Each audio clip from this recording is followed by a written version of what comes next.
everybody, welcome to CAF Warbird Tube, the show where we talk about World War II, aviation, history, and so much more.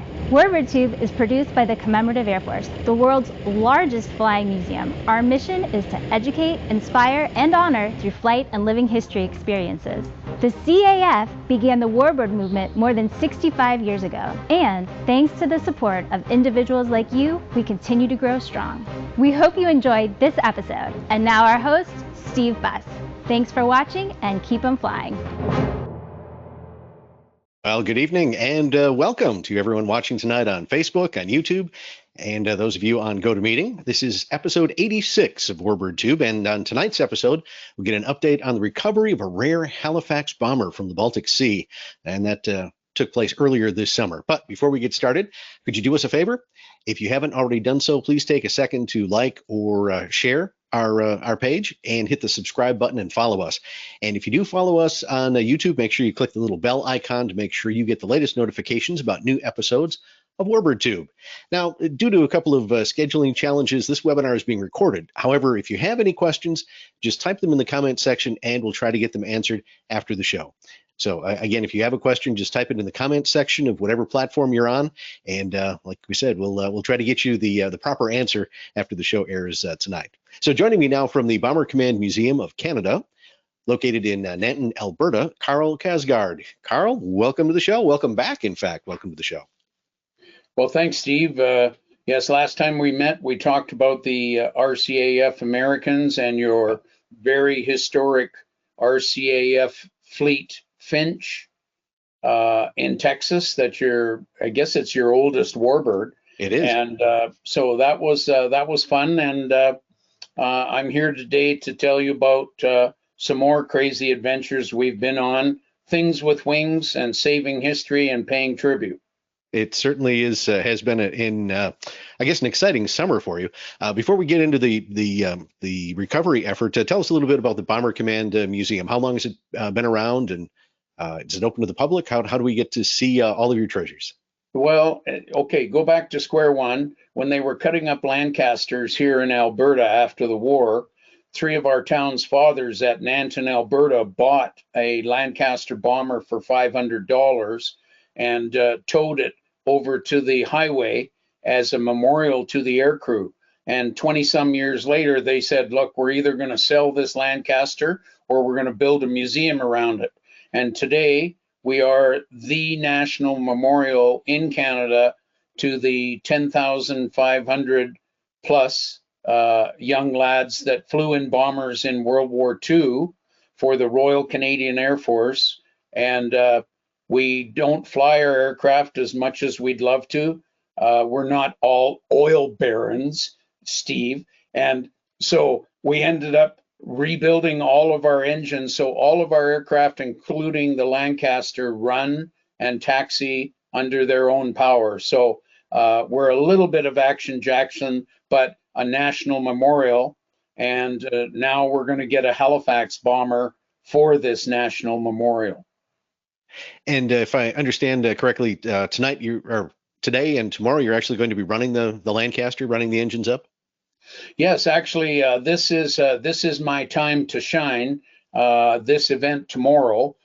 Yes, we will have the Lancaster running. That's a standard fixture on any of our events.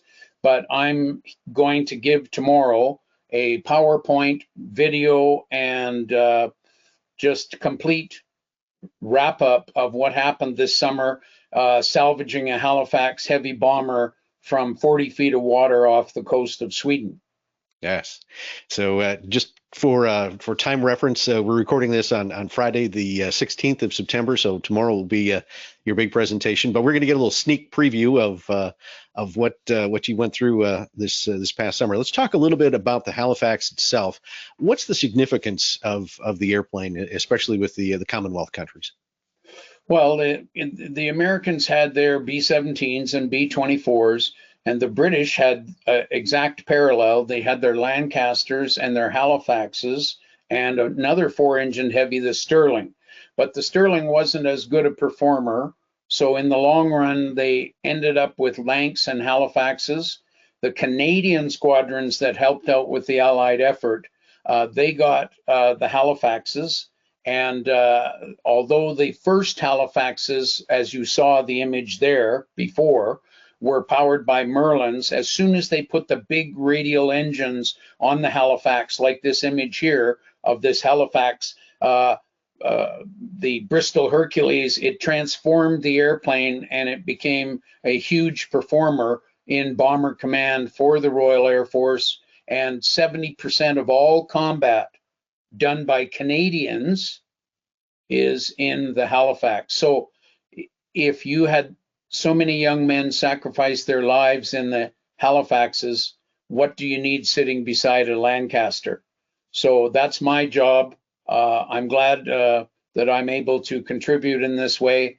And some people say, well, can't you just be happy with the Lancaster? And I say, no, we're going to do this, get a Halifax. So that's been my forte, my drive is to get a Halifax for our museum here. Well, Carl, this is not the first time that you've gone after a Halifax. You've been doing this for several years. How did you get involved with the recovery efforts of these airplanes? Well, when I was flying for the airlines, I used to fly 767s for Air Canada, and I would go whenever I could book a flight. I would go to the bomber crew reunions in the 1980s and 1990s, and I would hang around with these guys. They were my heroes, and I wanted to hear their stories. And the more Canadians I talked to, the more they said, well, I flew the Halifax. And you could see them snort a little when they said, oh, well, you must have flown a Lancaster. And so I listened to all these stories. Then I formed a group that wanted to tell the history of the Halifax to the Canadian people. And that's when I stumbled across the fact that there was a Halifax ditched in a deep lake in Norway. So me being sharper than a bag of hammers, I decided to go to Norway and just see if I could find the basic location of where the airplane ditched. And lo and behold, I found some people that knew exactly where it was. I came back to Canada and we rallied our forces and we went over and recovered our first Halifax in 1995. There she is in all her glory. She was pretty banged up when we pulled her out of the lake, but we restored it all. And she's the best Halifax heavy bomber in the world right now. And then that's Halifax NA337. And then later, the families of 3 missing airmen came to me and said, well, Carl, you've been able to do expeditions to Europe before. Could you go over to a swamp in Belgium and recover a Halifax that's under the mud? Our 3 guys are still inside. And so I went over there to scout for them. These guys are my heroes. I'm not going to let them lay in the mud if I can get a shot at getting them out. And we recovered, pumped out the entire swamp, dug down 20 feet, found the 3 airmen in the wreckage, and returned the airmen to their families, no longer MIA. And we got to keep all that was left over from this Halifax LW682. And lo and behold, that metal, we melted down all the crushed metal. It was a very bad crash, into ingots, and we brought it back to the Bomber Command Museum, these big bars of aluminium. I got to say that right, because there's going to be a Brit out there. It's going to say, why do they keep saying aluminum? So, and these bars, we kept them and we said, someday, somewhere, somebody is going to want original combat metal to make a memorial. And when they built the Bomber Command Memorial beside Buckingham Palace in 2012, the metal from that Halifax is in the skylight of the Bomber Command Memorial right beside Buckingham Palace. They transformed the ingots into the skylight roof of the entire memorial. So now we're on our 3rd Halifax in 40 feet of water off the south coast of Sweden. And it's a Royal Canadian Air Force Halifax from 405 Pathfinder Squadron, and it went down in August of 43. So that was a surprise to find that one. And of course, if you dangle a Halifax in front of Carl's nose, he's kind of like a bird dog. He ain't going to go away until he's found it. So we have started that salvage, and we're partway through at this time. Well, let's for a frame of reference, let's let folks know exactly where the dive site was, and should have the cursor right about in this area. If that's right, yeah, you're almost dead on, Steve. That's right off the just south of the city of Malmo, and 40 feet of water, and it takes us 2 hours to get out in the tugboat to the location, and we work all day, and we will either go back at night, or if the weather is very good, we'll stay out overnight. 50-foot tugboat, 10 men, go get Halifax. So when did you actually start the expedition this year? I went over on June 23rd because I had to process the parts and clean the parts from last year's recovery. And then 3 days later, here's the River Thames anchored right over top of the Halifax. The big orange buoy is tied to the Halifax, and you can see what beautiful weather we had for part of the time. And we spent 2 weeks on the tugboat there, doing the best we could, playing detective to gather as much of the Halifax as we could. It hit very hard. There was no one on board. The pilot got out last. He bailed out, was saved. But the Halifax is all there in a very close area, but badly damaged. So unlike the B-17s and B-24s, there were only 7 crew members on the Halifax. Is that correct? Yeah, 7. And the British and the Canadians did not have a co-pilot. What they had was they had a flight engineer, and he would run the fuel systems, electrics, and everything. But he would also be like the semi-co-pilot. And if the pilot needed him to raise the landing gear or to set a certain power setting, the flight engineer would do it.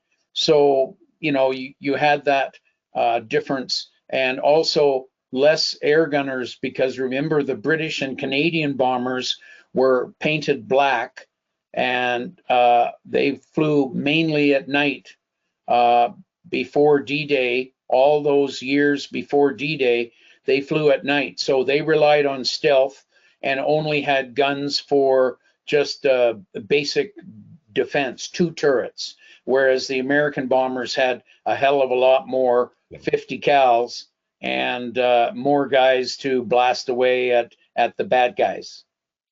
And as you look at the airplane, you mentioned the flight engineer. Unlike a B-17 or a B-24, where you got the first pilot, second pilot sitting next to each other, you have the pilot in command in the Halifax, and then the flight engineer is actually sort of down below, but still able to reach up and into the cockpit.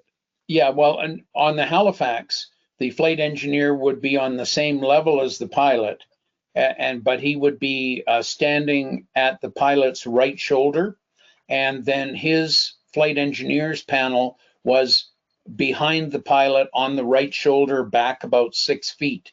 So that means that the flight engineer was always within close proximity to help the pilot at any time. Okay.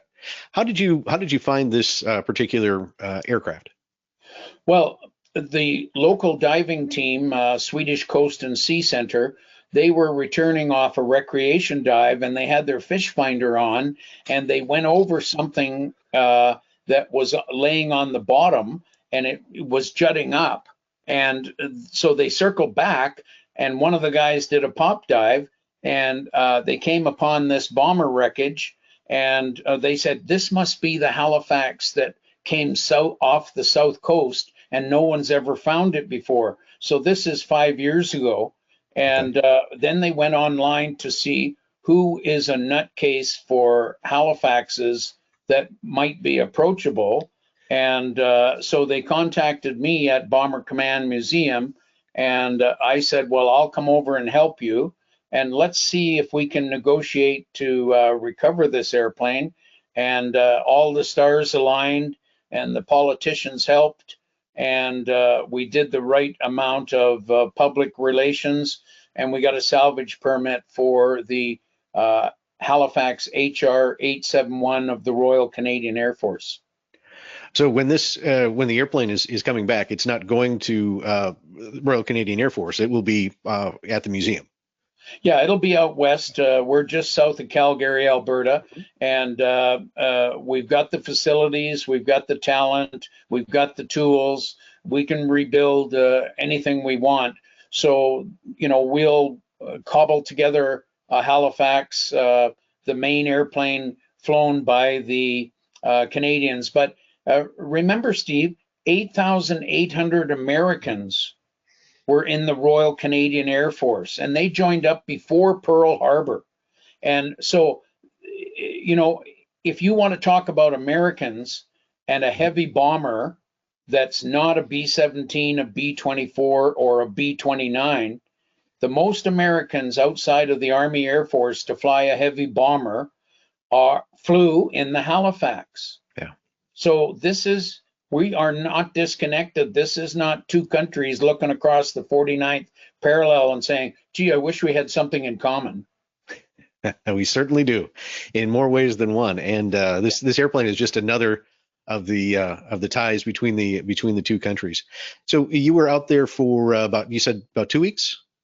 Well, yeah, I was there over 2.5 weeks. Initially doing recon, then the boat arrives, then we're doing salvage.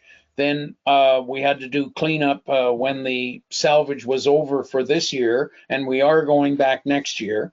And okay. So, a lot of prep, a lot of, shutting down procedures when the salvage is over. So it's not Bob's your uncle, it takes a lot of time to do this operation. Well, let's you've got a couple of video clips here we want to share. Yeah, this is our first big discovery this summer when we were doing our salvage. Hi, everybody. Carl Kasgaard calling you from the Baltic Sea on board the River Thames, our salvage tugboat. We're anchored right over top of RCAF Halifax HR 871, and we're just starting day 2, and I want to show you one of the treasures of day 1. We found the flaps under the water. We're going to salvage those soon, but here I want to show you the treasure. So this is a panel at the flap control position on the bottom of the Halifax wing, and you see the black combat paint. And even more treasure on the other side. When the divers were discovering this panel, all they could see was this corner sticking out of the sand. And they said, well, we must check everything. So they checked this panel, and under 2 or 3 inches of sand was this panel. And even after, I hope we can get this in detail close up, even after 79 years, you can still read important: lock flap lever in cockpit to prevent injury. And so after 79 years, we now have a beautiful piece of the Halifax. And folks, I know it looks messy, but this panel can be restored and used on an aircraft in the museum. So my guys that are diving, they're really doing a good job. They're playing detective. They're finding good treasures. And this is what happens when you have a lot of fresh water in the Baltic Sea. You can save history and save treasure. So just another good indicator of we're doing good work. Yeah, it's an amazing when you think about it, 79 years of being underwater and still being able to read some of the writing that's on there and yeah. Sure. And folks don't understand that the Baltic Sea, where we are, and to the east of there is like a freshwater lake. And it's 80% where we are, it's 80% freshwater and 20% salt water. And what we've discovered is if the aircraft airframe is under even a thinnest layer of sand, the corrosion is cut down to minimum. And when you see a part, well, you have to find the parts that are under the sand. They're in better condition than the parts that have been sticking up in the, the moving water of the sea. So that's what we're doing now, is playing detective and looking under the blanket of sand, which takes more time. But hey, if you know where I can get a Halifax bomber at Kmart, just let me know, okay? That would be a lot easier than diving and doing detective work, right? I know. So we have to take what we can get, and my lads on that tugboat, they're doing great work. What are we looking at? What are we looking at here? Well, okay, so that is the after shot. Do you have the shot before when it's covered in crustacean? I think so. There we go. Yeah. Okay, that is the same part. Okay, so what happens is 79 years in brackish water, the metal gets covered, whether it's alloy or steel, gets covered in crustacean and crust. But if you know how to play Mr. Chip It Away, you can gently take off that crust, and lo and behold, if you go to the second picture again, the one you had, that was what was underneath the crust. So you must always, I guess I'm kind of like Joe Fix-It. They bring it to me, and then I have to assess it and clean it. And it's lots of fun, but it's a bit tedious. But these are Bombay shackles that are up inside the Bombay of the Halifax. So you can see that could be utilized again for display and restoration. But when you first see it, you go, holy smokes, it's just a pile of crustacean. So you never assume, when you're in the Baltic, you never assume that something is not usable. What are there any chemicals that you use to help clean these up, or is it just kind of just sort of chipping away at the growth? Yeah, definitely you have to do initial cleanup once it hits the dock, once it's on land. But I followed many underwater recoveries, and what I've learned is if nothing else, just get it in fresh water. Do not let it get dry. Do not let the oxygen of the air combine to cause rust.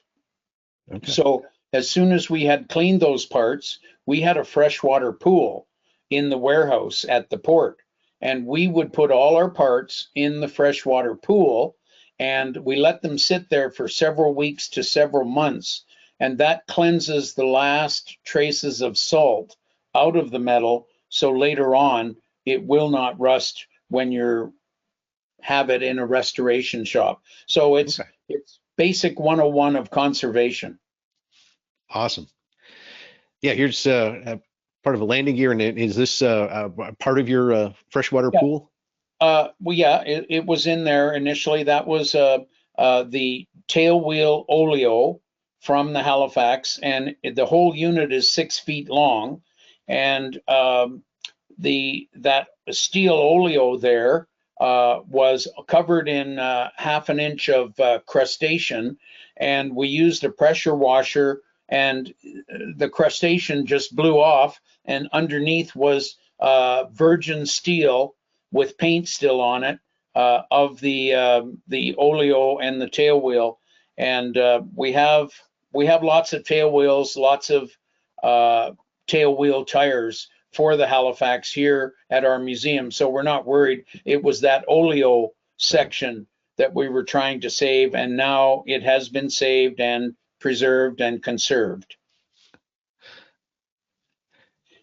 This is a end rib from one of the flaps that we discovered. And you see the corrosion at the top of the rib. Mm-hmm. That is not corrosion from the Baltic. That is from too much copper in the recipe of making the alloy for the aluminum. Ah. So, quality control was obviously for war production. These airplanes were not lasting very long in combat. But I brought this end rib from one of the flap sections back to Canada, and I cleaned it up, and it's a very good template for building a duplicate rib. And so you can see, very heartening to recover this kind of metal for our Halifax. Of the parts that you've been able to bring up so far, what percentage, if you can even give a good guess, it will be used as templates for new materials, or pieces that will actually be able to be put into the restoration?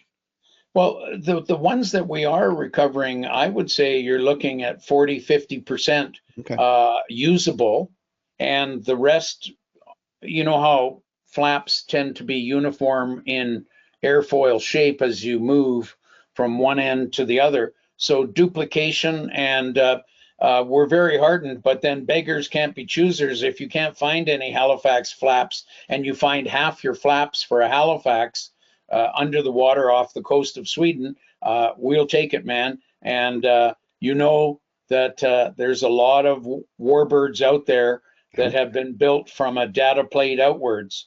And so we're trying to save as much as we can, because this is the ultimate tribute for the Royal Canadian Air Force, is a Halifax. Awesome. We've got another video clip I think we're going to show. And this clip, I believe, is a little bit of narration from you, Carl, when you're on the dock and getting ready to head out. You guys happy Halifax hunting? So the guys are going out here, and they've just, mooring lines are going. It's week 2. The guys have become great detectives for finding airplane parts underwater. And what we'll do is myself and Christian and some other guys will be working on the parts. I'll show you the parts later. But River Thames is a great exploration ship now with all the tools. We're going to let them go out and have a look for more aircraft parts. And the objective today is hopefully horizontal stabilizer of the tail unit. And I'm so pleased with these guys, and they're all volunteers, and they're doing a great job, and we'll continue to wait for reports of what they find today. Full team effort. What I know about these guys is in the evening they're hungry, and in the morning they're hungry, and then all day long they work. I wanted to show you some of the treasure from week 1, and the guys were able to recover a rudder and intermediate wing and special rudder controls. So here, have a look at the rudder, and you've got to understand what you see in front of you is only 3 meters of rudder, and the rudder is 4 meters long. And unfortunately, the severity of the collision with the water, some of the rudder is gone. And also, because this was sitting on top of the sand and not covered much by the sand, no blanket of sand, the sea has taken its toll on this rudder. So we'll save it, we'll use it for reference, but we cannot rebuild this rudder. It'll only be reference for us. but we did have a silver lining in this rudder cloud. And I wanted to show you the control module for the rudder was still attached to the rudder. And that is a complicated piece, and we'll show it to you now. And showing you the condition here of the rudder, you can see there's the main spar of the rudder. And this is the curvature of the front edge of the rudder. And I believe you can see the detail here where the sea has eaten through the rudder skin. And so obviously we can use this at the rebuild shop. But back over there, back along the rear edge of the rudder, was the power box, the control box for the rudder, still attached. So we saved that, and I want to show you that now. So we'll go over here to the power box for the rudder. And of course the Halifax has 2 rudders, and so I know it doesn't look like much, but these are complicated power system boxes. They're manually geared. They're part of the pilot control rudder system on the Halifax. Rudder control inputs by your feet, left or right rudder. And so, as you can see, there is a complete unit found in the sand. We're going to clean it up. We're going to try and salvage all we can from that control box. And but there's more. Wait, there's more. Because this is the first control box that we're working with. And you can see the control rod that the rudder is attached to is there, and the rudder goes like this. So we're slowly taking the mud and the stones off of the rudder box, and we will try to save whatever we can inside there, and that's all part of preservation and conservation. Absolutely amazing that joint is still moved even after all that time underwater. I know, I was amazed myself, and we're starting to understand the dynamics of a little bit of salt is not a good thing, but sand coverings are better. And here's the next image, Steve. As you can see, a portion of the rear wing flap coming up, and we decided not to lift this flap. It was so heavy because it was all, you know how you get lightning, excuse my finger trouble there. You know how you get lightning holes in the ribs, and the sand and mud migrated inside the flaps. So the flaps weighed 3 times as much as they should have. So we put lifting cradles down on the bottom, then lifted the flaps over to the cradle and lifted the cradle, and we didn't put strain on the flaps. And when we brought it back to the dock, Carl spent several hours taking sand and mud out of the flaps, so it became just that aluminum structure. And if we had tried to lift it straight out of the water with that crane, it probably would have snapped into pieces. How did you get the sand and the mud out of it? Was it just all by digging or pressure washing? Yeah, pressure washer and hand digging.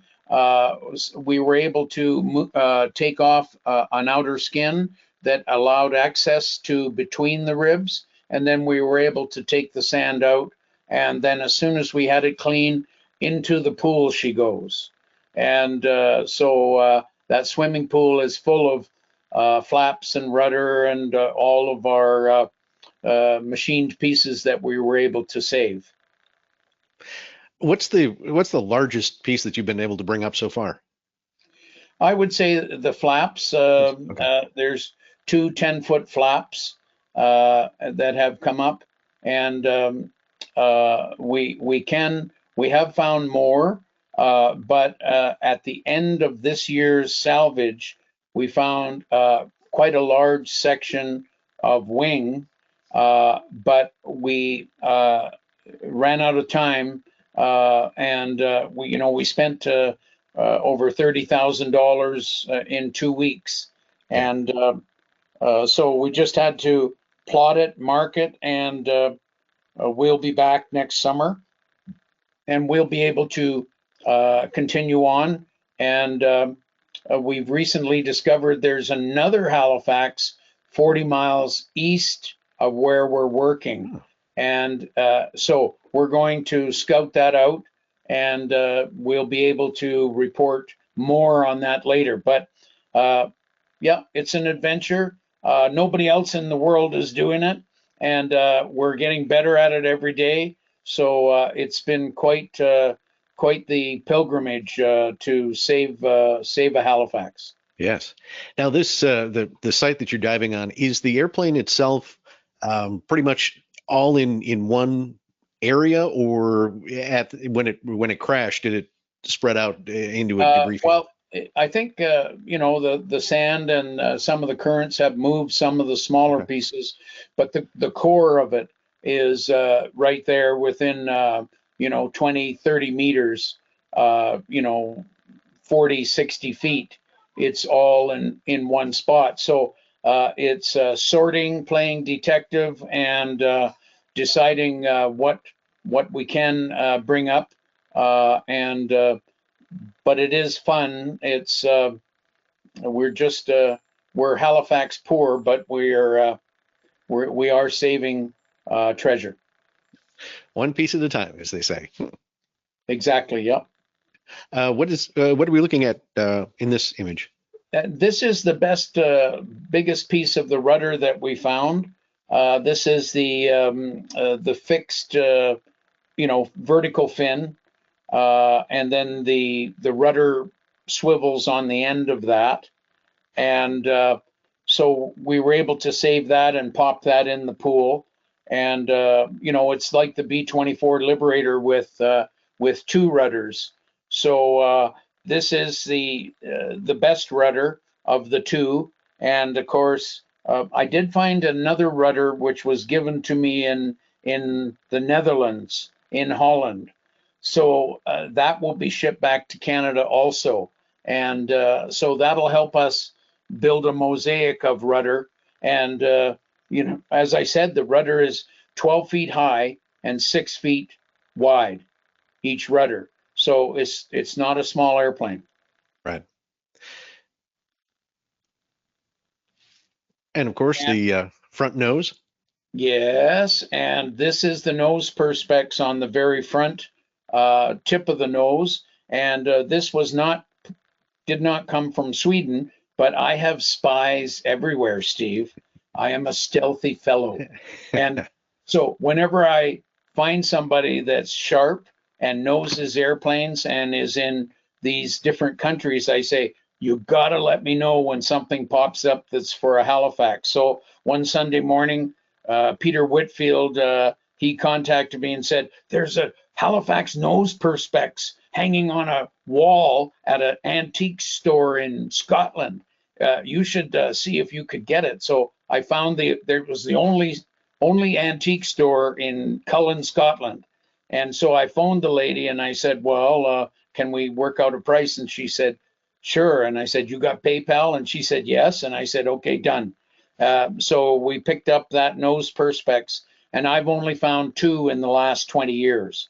And they scrapped 100 Halifaxes right near Cullen, Scotland. And this is what's left of one of them, but it's a real treasure. And the Warbird guys know you need this to either rejuvenate it or to use it as a mold template. So that's another gem in the savings account. And that is the swimming pool at Sweden. The Port of Trelleborg, bless them, they said, we will give you free docking, free electricity, free fresh water, and you can have a corner of our warehouse to put up your swimming pool. And so we had a problem where we had a slice in our freshwater pool, the original one, and so we had to scramble and go and buy a liner for the pool, and we put this liner in, and then we were so pleased that it was fixed, and we didn't have to worry about that. That a bunch of guys brought some beer over, so we had a pool party, and then we loaded all our parts back in with a fresh supply of fresh water. So you know, you have to adapt on the fly when you're doing a salvage. All right, we have one more video that will load up for everybody here. I think this is another parts salvage. Folks, I know that this is not glamorous and it is not pristine, but we have lucked out on some parts here. This is the main spar for the intermediate wing of a Halifax. It's a 5-piece wing. So this is one section of a Halifax that was pulled up out of the sand. And now you see this part here. This is a wing joint that connects the wing pieces of the Halifax. And as you can see, there are one here, one over there, and two down at the other end. And we were very surprised and pleased when we cleaned this up. This is a very difficult piece to find and engineer and fix. And so, yes, it needs fixing, but the thing is here's what I liked. 79 years underwater, it is rusted solid? No, it is not. So these are important pieces that will be used for a Halifax rebuild. And yes, we are pack rats. We get rid of nothing. We save everything that's Halifax because it's such an important airplane.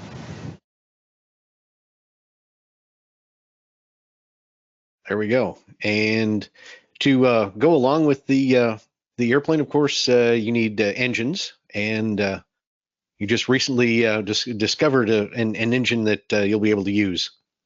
Sure, this was a real find, and bless Patrick Smart. When he knew we were rebuilding a Halifax, he donated free of charge this Bristol Hercules engine, and this one has been robbed of some cylinders, but it was brand new before they took the cylinders off.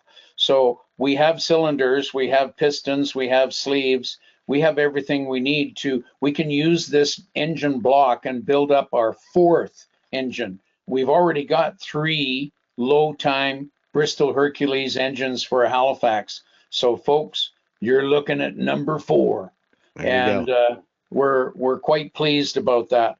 But Steve, you know, I need to talk to your viewers about, you know, okay, so they're sitting there saying, okay, Royal Canadian Air Force, Canadians, they're doing good work, but it really doesn't have anything to do with the USA. And you and I should talk about this now. And let me explain something to you. Let's start at the basics.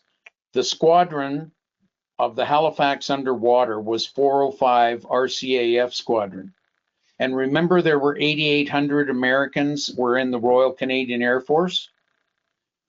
I checked the master databases, over 250 Americans from 48 states flew in 405 squadron. So I'm sure that some American pilot has flown this Halifax that's underwater off the coast of Sweden. And I went to our master database and I got this list, and there are 27 Americans killed in action in 405 squadron of the RCAF. I've got all their names. And so it really is not only important to Canada, it's important to the USA, because 8,800 guys flew with us in Canada in combat. A lot of them came over to the Army Air Force later in 43, 44. They were already combat veterans when they showed up to fly B-17s and B-24s.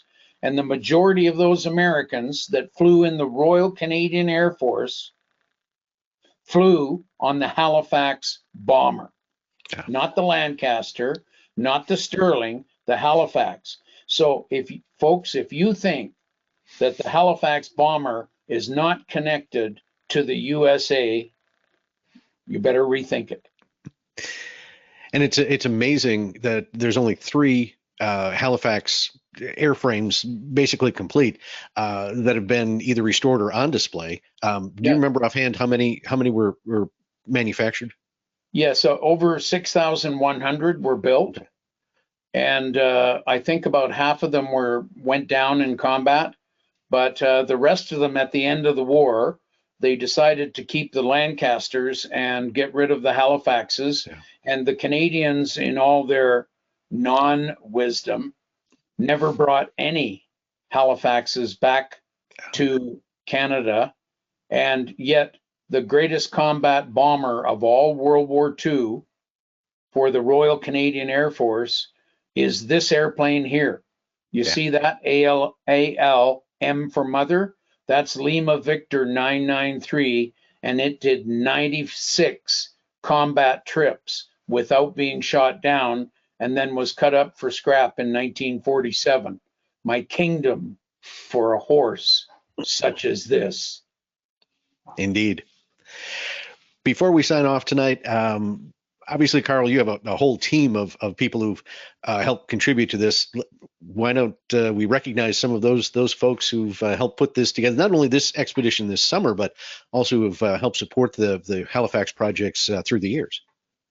Sure. And, we've got Jim Blondeau and Dunrobin Castle Entertainment. Peter Norman is our main man in Denmark, Sweden, and the Swedish Coast and Sea Center. They're the muscles and the brains behind the salvage.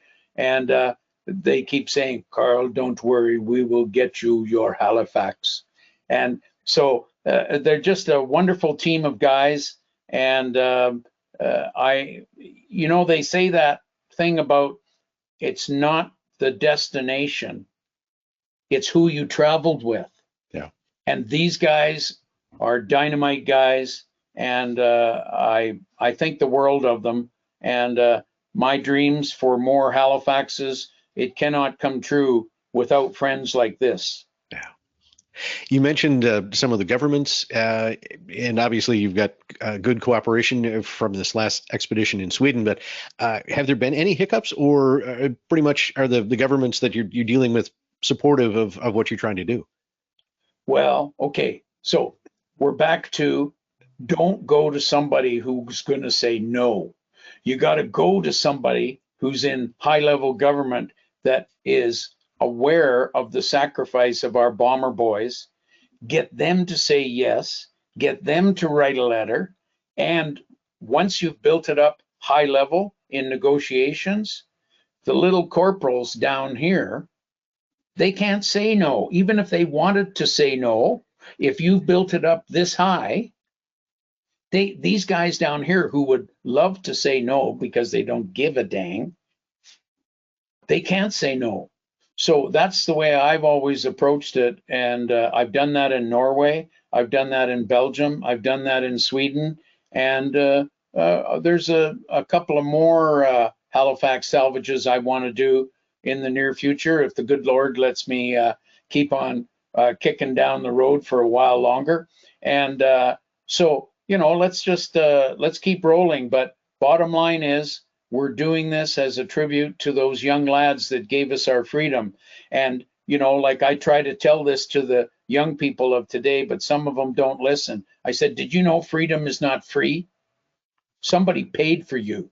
Mm-hmm. And I would just wish the younger generation knew what we know about our veterans and flying these beautiful old birds to victory. So what is next in the journey? Well, we'll be rebuilding all winter long here at the Bomber Command Museum. I'm leaving tomorrow night to go and scout out another salvage possible of a Halifax. I'll be over in Europe. No, I'm not telling you where I'm going. And, and you got to keep these things, keep these aces up your sleeve for a while.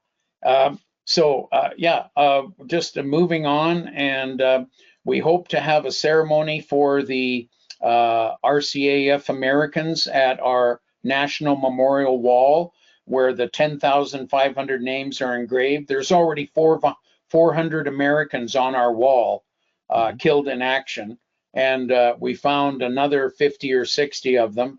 So, we've got lots of things to do, but it's all in tribute.